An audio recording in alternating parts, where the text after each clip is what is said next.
Shalom à tous. On se retrouve pour notre émission avec le Rabbi Yehuda.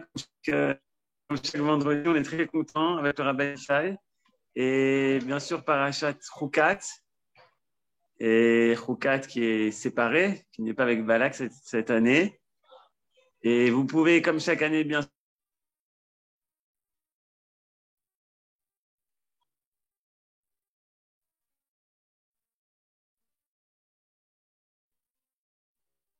parler de la vache rousse et des vêtements du Kohen Gadol.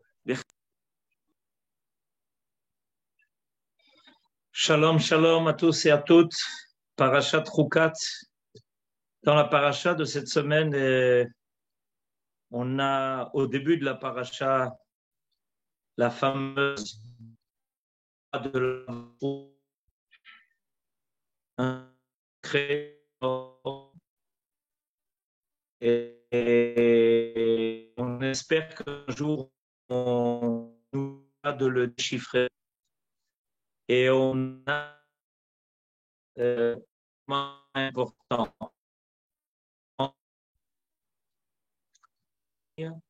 Depuis la sortie d'Égypte, deux vont nous quitter. Deux vont nous quitter. Il s'agit de Myriam et de Aaron. Dans notre paracha, sur les trois, le peuple d'Israël va se retrouver maintenant conduit jusqu'à la frontière d'Eretz Israël seulement par Moshe. Et l'absence de Myriam et l'absence de Aaron va se faire sentir de la façon la plus visible. En effet, avec le départ de Myriam, va disparaître le puits de Myriam. Cette source d'eau qui accompagne Israël depuis la sortie d'Égypte dans le désert et qui a permis au peuple de s'abreuver pendant 40 ans. Le mérite de Myriam est énorme. Imaginons-nous que par le seul mérite de Myriam, le peuple d'Israël a pu dans le désert survivre. Et on se rappelle évidemment de Myriam, grâce à laquelle Moshe est né, grâce à laquelle Moshe a été sauvé. On se souvient d'elle comme une sage-femme en Égypte qui est arrivée à sauver les nouveau-nés. On se souvient de Myriam qui, au moment du passage de la mer Rouge, entraîne les femmes à chanter et jouer en l'honneur de l'Éternel. Et on maintenant va faire le constat du départ de Myriam. Le départ de Myriam va tout de suite amener une grave crise, celle d'un peuple qui se retrouve dans le désert sans eau, ce qui est évidemment impensable pour un peuple tout entier. Quand les enfants d'Israël se sont-ils rendus compte de ce mérite de Myriam, bien quand elle les a quittés? Avec son départ, comme il est marqué dans le verset, tout à fait au début du chapitre 20, Vayavo bnei Israël kol ha'ida midbarzin b'chodesh harishon vayeshev ha'am bekadesh vatamot sham Myriam vativkaver sham. Les enfants d'Israël, toute la communauté, arrivèrent au désert de Tsin dans le premier mois et le peuple s'arrêta à Kadesh. Myriam mourut en ce lieu et y fut ensevelie. C'est le 10 Nissan. Or, dès que Myriam quitte le peuple, qu'est-ce qu'il est marqué? Velo haya mayim la'ida, vayikalu al Moshe ve'al Aaron. Or, la communauté manqua d'eau et ils s'ameutèrent contre Moshe et Aaron. C'est-à-dire que le départ de Myriam secoue le peuple. Il y a un sentiment de se retrouver orphelin. Orphelin de Myriam qui a tellement œuvré en faveur de ce peuple. Et grâce à qui l'eau surgissait d'un rocher. Et dès que Myriam n'est plus là, le peuple est assoiffé. Il est assoiffé d'eau et il se sent abandonné. Nos sages nous parlent de Mitat Tzadikim. Et ce n'est pas seulement de Myriam qu'il s'agit, puisque dès que Aaron, lui aussi, dans notre paracha, quelques versets plus tard, va quitter le peuple, il va y avoir à nouveau une crise. Avec le départ de Aaron, les nuées qui nous entouraient et qui nous permettaient d'être protégés de tout, aussi bien du temps,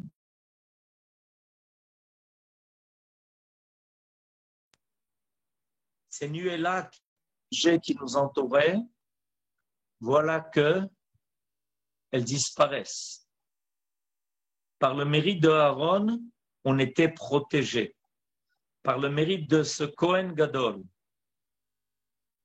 qui faisait le shalom au sein du peuple, qui ramenait toujours l'unité et qui donc permettait au peuple de se sentir unis, habitant ensemble en tant que collectivité, une seule et même demeure, celle qui est entourée par ces nuées protectrices, les Anané Kavod. À Aaron disparaît les nuées aussi. Le peuple dans le désert avait ce qui était nécessaire par ses trois frères et sœurs. C'est-à-dire 2 frères et une femme qui avaient réussi à réaliser l'idéal de la fraternité. Cet idéal qui, depuis la création de l'homme, avait été remis en question.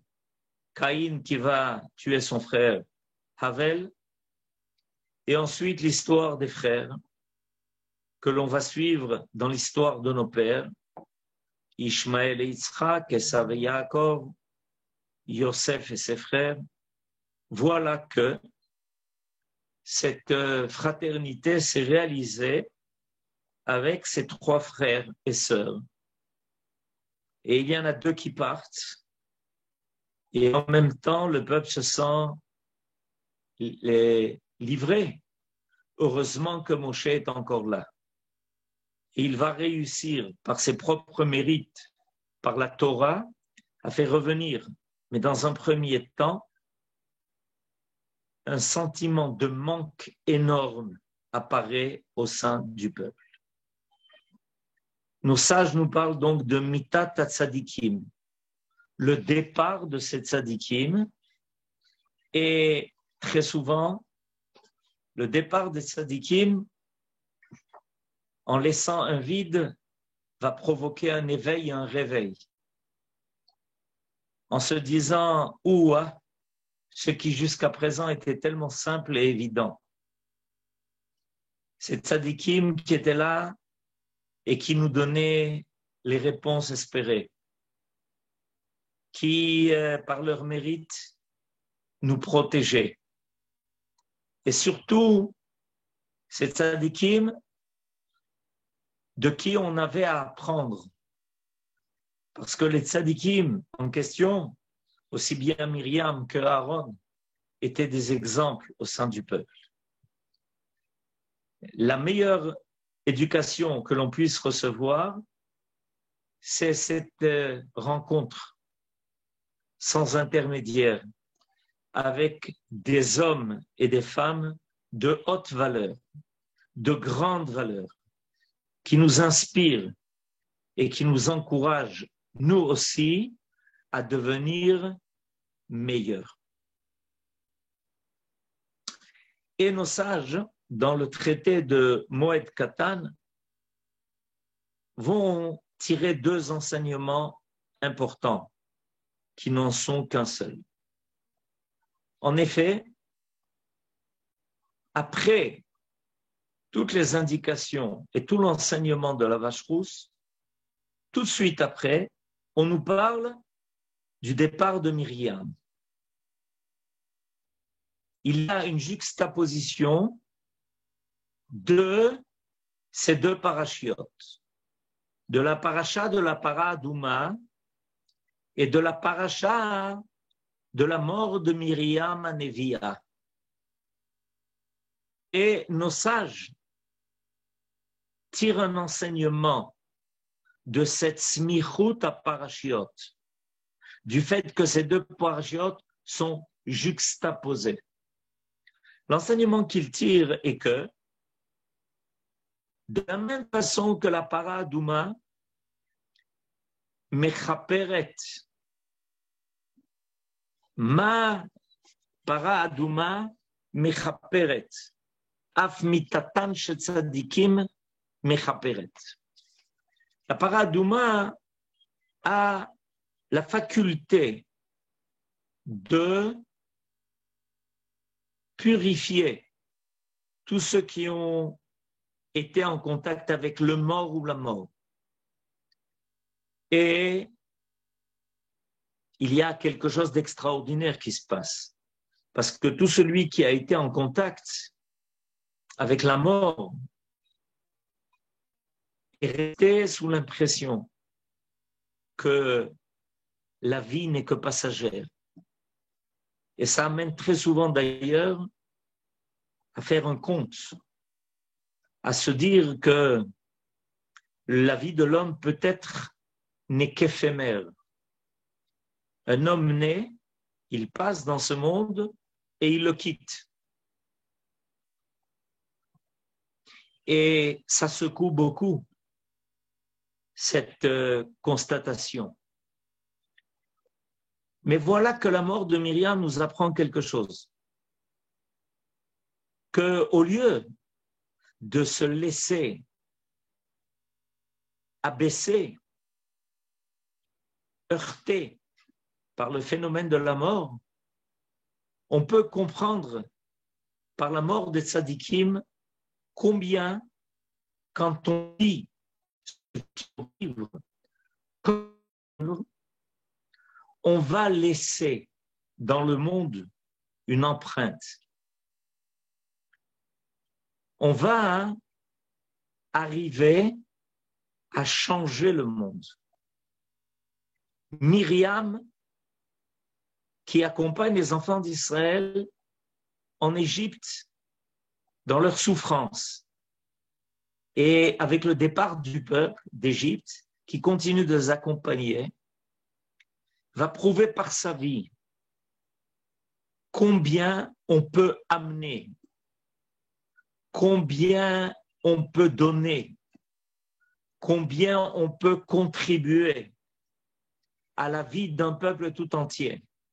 Grâce à elle et à sa mère, les nouveau-nés n'ont pas été tués comme le pharaon l'ordonnait. Moshe a été sauvé, le peuple a grandi. Elle s'est dévouée pour cela, elle s'est mise en danger. Et ensuite, dans le désert, grâce à elle, ce peuple va continuer de vivre. Myriam va nous enseigner que la vie triomphe de la mort. Son départ va tout de suite faire constater au peuple combien de vies Myriam a menées. Et évidemment, tout le monde va tirer de cela une leçon. Tout le monde va apprendre de cela énormément.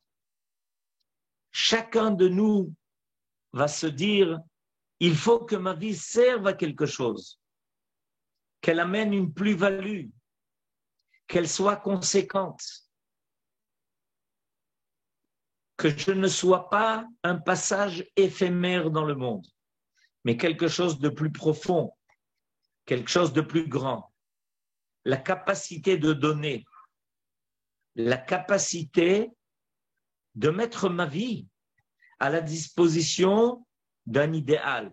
Akadosh Baruch Hu a décidé de faire traverser le désert par le peuple d'Israël et Myriam est là pour encourager le peuple, pour lui donner à boire, pour lui donner exemple. L'exemple de quelqu'un qui ne se décourage jamais. Myriam ne s'est jamais découragée. Quelles que soient les épreuves, elle a toujours été là pour assurer, pour encourager, comme elle a fait en Égypte. Et quand le peuple est rentré dans le désert et le peuple a eu le sentiment qu'il allait se retrouver sans eau, Myriam était là avec son puits pour donner à chacun de quoi boire. Les enfants d'Israël le constatent avec son départ. Et ça, c'est la véritable kapara de la para Adouma. Le but de la para Adouma, c'est de libérer l'homme de ce sentiment que la mort réduit au néant. Myriam est le contraire de cela. Même lorsque Moshe Rabbeinu va faire à nouveau sortir de l'eau du rocher, c'est parce que ce rocher était déjà présent par le mérite de Myriam. Quand quelqu'un a fait déjà apparaître quelque chose dans le monde, il sera facile pour ceux qui le suivent de rouvrir la bracha qui s'est peut-être arrêtée momentanément, mais qui reprend parce que Myriam a déjà attiré la bracha dans le monde de cette eau qui jaillit d'un rocher et qui abreuve et qui donne d'ailleurs au peuple d'Israël tout. Ensuite, dans la même ligne de pensée, nos sages vont nous parler du départ de Aaron.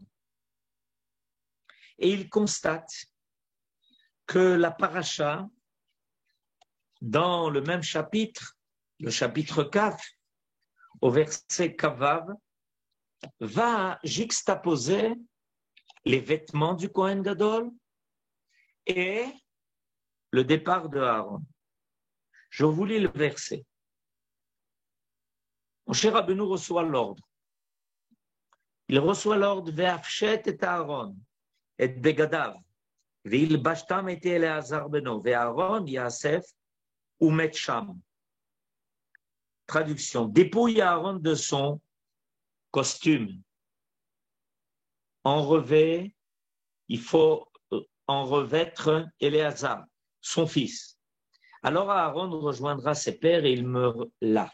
Comme il est marqué d'ailleurs à propos de Myriam, Vatamot Sham Myriam. Et là, il est marqué à propos de Aaron, de la même façon, Ve'Aaron Yasef Umet Sham. Alors nos sages tirent un enseignement. Oui, les bégadim du Kohen Gadol amènent la kapara. Quand le Kohen Gadol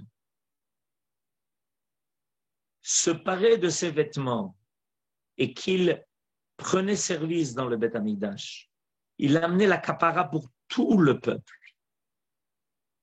C'était son rôle, c'était son tafkid, c'était son devoir. Et les vêtements avaient une bonne part dans la capacité de cette kapara. Parce que les vêtements faisaient apparaître quelque chose de magnifique, de divin, de noble. Un homme, par ses vêtements, peut faire apparaître une grande noblesse. Ou au contraire, quand les vêtements ne conviennent pas, une grande bassesse. Et nos sages vont dire, tu vois, ce n'est pas pour rien que dans le même verset, on parle des vêtements de Aaron et on parle du départ de Aaron.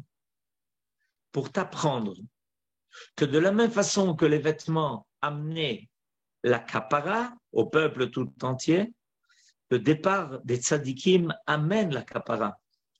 Alors voilà, double constatation. Le départ de Myriam, le départ de Aaron, le départ des tzadikim, qui amène une kapara. Cette kapara, c'est un éveil. Cette kapara, c'est le fait que, en constatant leur départ, le peuple remarque combien ils ont profité de la présence de Myriam et de Aaron, combien cela leur a amené des bienfaits. Et évidemment, il y a une grande leçon à en tirer. On vit au quotidien, au jour le jour, on reçoit tellement de choses, on est tellement gâté par tous les bienfaits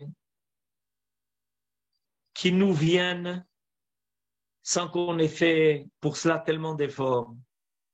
Et il faut les constater, il faut les repérer, il faut en parler, il faut parler du bien que Akadosh Baruch Hu nous fait. Et le Rav Kook, à propos de ces deux départs et de la juxtaposition qui est faite à ces deux éléments, la vache rousse et les vêtements du Kohen Gadol, va donner un enseignement très profond. A priori, il semblerait qu'on tire la même leçon. Mitat tzadikim amechaperet. C'est-à-dire que le départ des tzadikim éveille quelque chose dans le peuple, provoque une prise de conscience. Ça s'appelle kapara, la volonté de réparer, la volonté de récupérer, la volonté de faire réapparaître ce qui est maintenant manquant. Parce que c'est tellement évident que grâce à eux, il y avait une bracha qui était tellement présente. Avec leur départ, le sentiment que ça nous a quittés, qu'on a envie d'y pallier. On a envie de récupérer. On a envie de le voir à nouveau. On a envie d'être suffisamment méritant pour que ça réapparaisse. Parce que si c'était déjà présent, ça peut à nouveau l'être. Mais il fait remarquer qu'il y a une différence.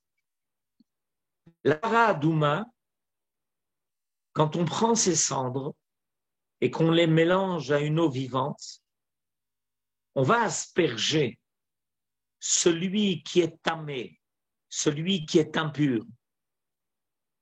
Et il va, grâce à cette aspersion d'eau de la para adouma, de la vache rousse, se purifier. Celui qui est atteint par ces gouttes de cette aspersion, celui qui est atteint va être purifié. Celui sur qui on ne jette pas ces gouttes-là, il restera tamé. Il y a donc ici quelque chose d'individuel. Il y a ici un travail de purification qui se fait au niveau de chacun. Chacun qui est impur doit se présenter devant le Kohen et le Kohen va l'asperger. de ces mechatat, et l'un après l'autre, tout celui qui se présente va pouvoir se libérer de cette impureté de la mort, de ce grave effet que la mort a eu sur lui. Alors, la paradouma nous éveille donc à un tikkun, à un travail d'ordre personnel. Il y a ici quelque chose qui est très individuel. Myriam, grâce à ses mérites, donne de l'eau, mais ne pourra être abreuvé que celui qui vient et qui va prendre l'eau du puits que Myriam a eu le mérite de placer dans le camp d'Israël. Ça demande l'effort de chacun. Il y a quelque chose, un travail qui doit se faire au niveau individuel. Si tu ne vas pas puiser de l'eau au puits de Myriam, bien que le puits soit présent grâce à Myriam, tu ne pourras pas te désaltérer. Tu resteras sur ta soif. Il y a donc ce travail-là, le travail de rejoindre là où on peut trouver la bracha, là où se trouve ce qui va nous aider. La Torah existe, mais il faut l'étudier. Si on attend que la Torah vienne à nous, alors on peut continuer à rester sur sa soif. On ne sera pas désaltéré de cette Torah. La Torah est à disposition de l'homme, la Torah qui est comparée à l'eau. Mais c'est toi qui dois faire l'effort d'aller la chercher, de puiser au puits de la science, de faire le travail, d'apprendre et de faire le tikkun de tes midot, de travailler tes qualités, de acquérir les vertus nécessaires. Voilà ce que nous enseigne le puits de Myriam et Myriam elle-même. Les vêtements du Kohen Gadol, c'est tout à fait autre chose. Le Kohen Gadol sert tout le peuple.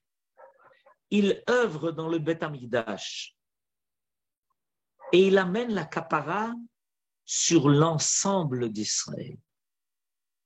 Le Kohen Gadol est un homme qui a la capacité d'endosser la responsabilité du peuple tout entier,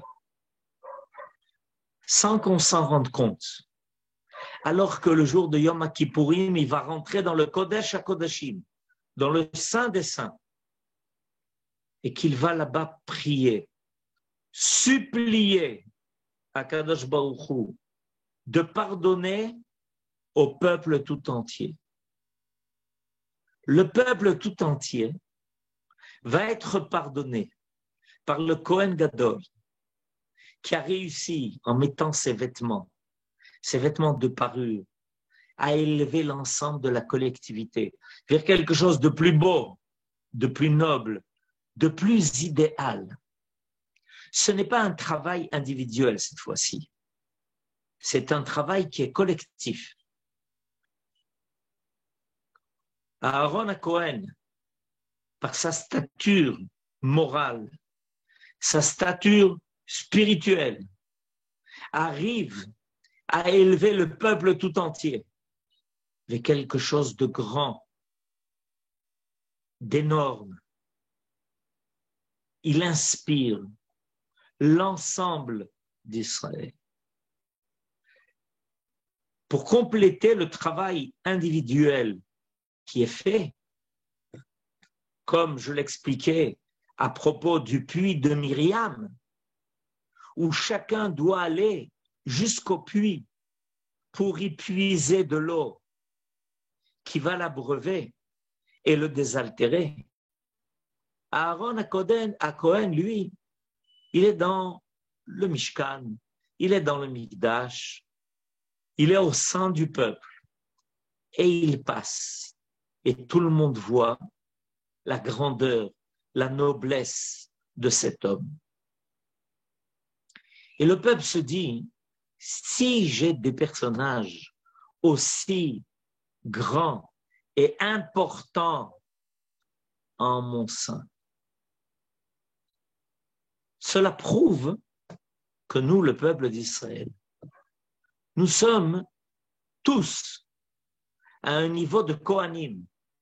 Ve'atem ti'u mamlechet Kohanim ve'goy kadosh.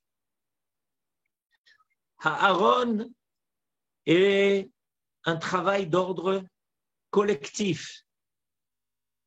Ce n'est pas seulement le travail que chacun doit faire. Aaron, il œuvre pour l'ensemble du peuple, pour tout le monde, sans différence. Et à chaque fois que le peuple a besoin de quelque chose, Aaron est là, pour tous et pour toutes. Il est comme ces Anané Kavod qui embrassent le peuple d'Israël tout entier pour le protéger, comme un père de famille qui est celui qui entoure tous ses enfants, sans distinction, sans faire de préférence pour l'un comme pour l'autre. Oev et abriot, Aaron aime ceux qui ne sont appelés que briotes, c'est-à-dire des créatures, aussi bien les grands que les petits, aussi bien les méritants que ceux qui ne le sont pas. Parce que Aaron a le rôle de Kohen Gadol, c'est-à-dire d'être à la tête du peuple tout entier, d'inspirer quelque chose de magnifique. C'est pour ça que ces Begadim sont appelés les Chavod ou le Tiferet. Ils inspirent au peuple l'envie de quelque chose de grand et quelque chose de noble dans son ensemble. Le Beth Amikdash est un endroit où le peuple tout entier peut se retrouver, où le peuple tout entier peut retrouver son unité, sa fraternité. Et ça commence par notre entrée en Eretz Israël. Umi ke'amecha ke'Israël, goy echad ba'aretz. Ce n'est qu'avec notre entrée en Eretz Israël que véritablement et complètement recommence à apparaître en nous ce principe et cette idée d'unité. Et ça, évidemment, c'est tout de suite mis en danger. Et on l'a constaté dans le passé. Et on le constate dans le présent. Quand le peuple d'Israël rentre sur sa terre et qu'il se dirige vers le lieu du Mikdash, alors évidemment, il y a tout de suite une volonté de porter atteinte à cette unité. C'était le rôle du Kohen Gadol, de faire que le peuple d'Israël soit entouré de ces Anané Kavod qui le protègent de toutes les attaques extérieures et de toutes les influences qui risquent de mettre et de remettre en cause son unité, ce sentiment d'appartenir à quelque chose de grand, d'une grande valeur, comme Aaron lui-même l'était. Et c'est pour ça qu'avec la disparition d'Aaron, évidemment, on est tout de suite à découvert Et on est tout de suite attaqué, comme c'est raconté dans notre paracha.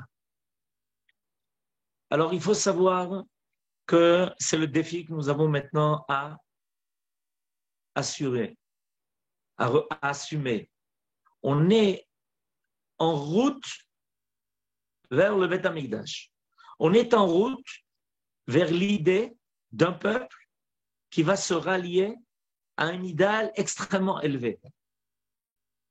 Et alors, il y a deux caparotes qui sont nécessaires, comme je vous en ai parlé.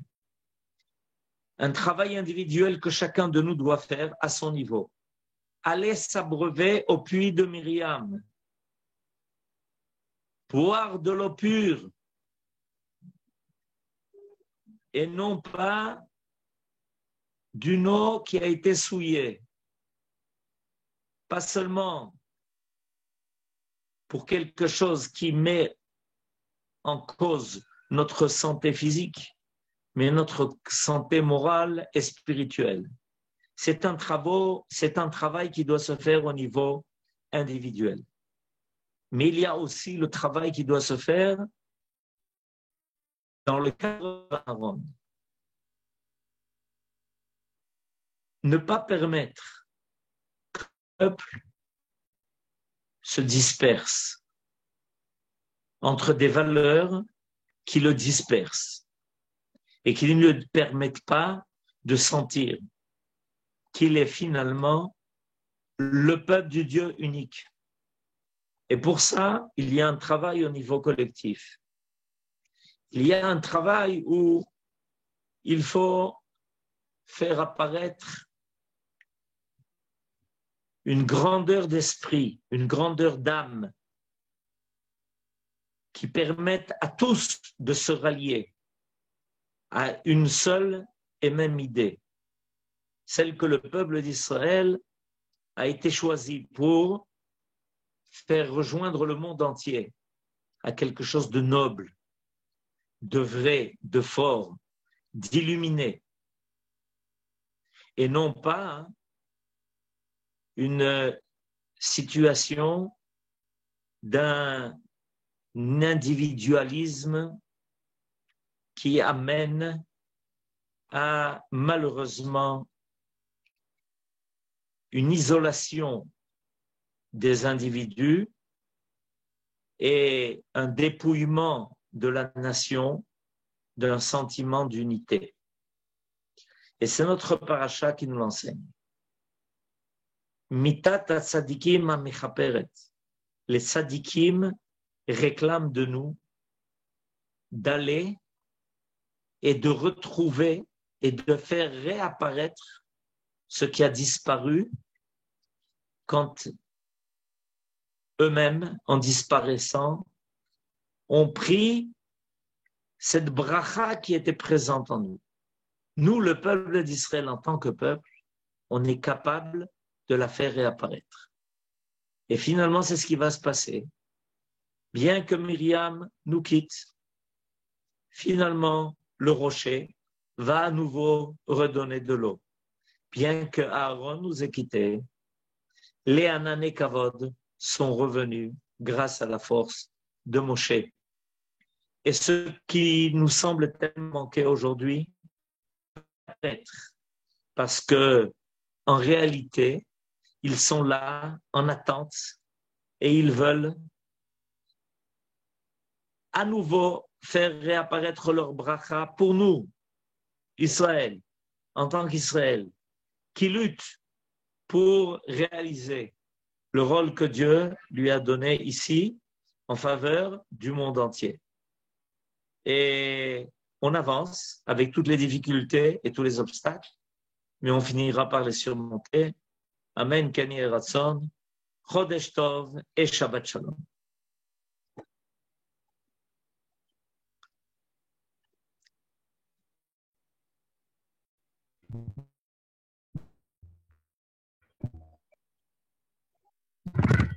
Toda Rabba, merci beaucoup, Rav Vorach, Mazel Tov à la famille, puisque j'ai la naissance d'un petit-fils, d'un petit garçon. Alors, Mazel Tov à tout le monde. Et vous pouvez, à partir de maintenant, vous pouvez ouvrir vos micros.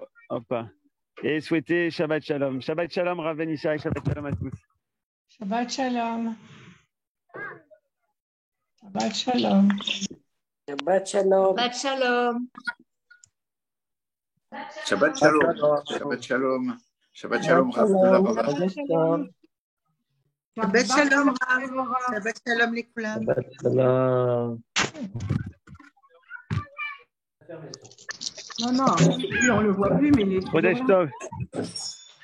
Chodesh Tov. Chodesh Tov. Non, on l'entend.